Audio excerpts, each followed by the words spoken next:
થાકેલાઓને શબ્દથી આશ્વાસન. ભાઈ ભક્તસિંહ. ડિસેમ્બર 13. એ માટે તમે તેઓમાંથી નીકળી આવો અને અલગ થાઓ, એમ પ્રભુ કહે છે.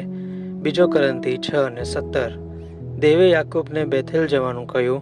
તું ઉઠ અને આ દેશમાંથી નીકળ ને તારા જન્મ દેશમાં પાછો જા. ઉત્પત્તિ 31:13. પણ યાકૂબને દેવને આંશિક આધીન થવાનું પરીક્ષણ થયું. તે આધીન થયો પણ શેકેમમાં રોકાયો. ત્યાં તેની દીકરી દીના તે દેશની સ્ત્રીઓને મળવા નીકળી અને તે દેશના સરદારના દીકરાએ તેની સાથે સૂઈને તેની આવરો લીધી. આ તો યાકૂબનો વાંક હતો. આપણે દીનાને દોષ દઈ શકતા નથી. તે જુવાન અને બિન અનુભવી હતી. તેના માતા પિતાએ જેવો વર્તાવ કર્યો તેના કરતાં વધારે કાળજી રાખવાની તેઓને ખબર હોવી જોઈતી હતી. દીકરા દીકરીઓના વર્તન બદલ માતા પિતા મોટે ભાગે જવાબદાર હોય છે. ઘણીવાર તેઓ જ પોતાના બાળકોને પાપ તરફ દોરે છે. તેઓ જુવાન માણસોને તેમના ઘરમાં રહેવા દે છે. પોતાની જુવાન દીકરીનું જોખમ જરાય મન પર લેતા નથી. એક દિવસ તેઓએ પોતાની મૂર્ખામી માટે દેવને હિસાબ આપવો પડશે. જો યાકૂબે દેવની આજ્ઞા પાળી હોત અને મુસાફરી ચાલુ રાખી હોત તો દીનાને પરીક્ષણ ન થયું હોત. હવે યાકૂબને બીજા પરીક્ષણનો સામનો કરવો પડ્યો. આપણે ઉત્પત્તિ 34:8-9 વાંચીએ છીએ.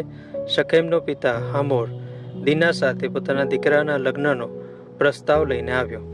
શિમિયોન અને લેવીએ એવી ચાલાક યુક્તિ વાપરી અને તે દેશના સર્વ પુરુષોને મારી નાખ્યા. 34:25. આટલું થયા છતાં હજુ યાકૂબ જગ્યા છોડવા તૈયાર નહોતો. કદાચ તેને એવું લાગ્યું કે માણસો તો મરી ગયા, હવે ત્યાં જ રહેવામાં વાંધો નથી. ફરીથી દેવે યાકૂબ સાથે વાત કરી.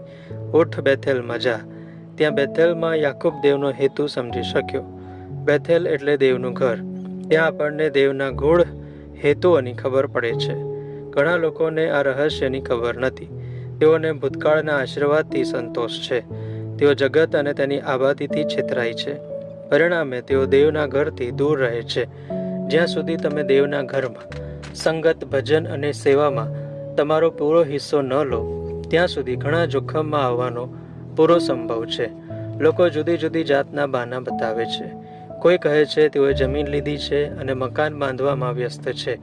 બીજા કહે છે તેમને બાળકો સાચવવાના હોય છે.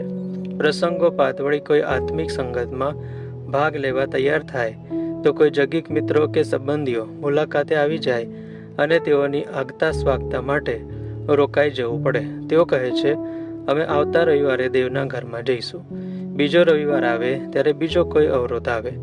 જ્યારે માતા પિતા પ્રભુની ભક્તિમાં અને દેવના ઘર માટે આટલા બધા બેદરકાર છે તો તેઓના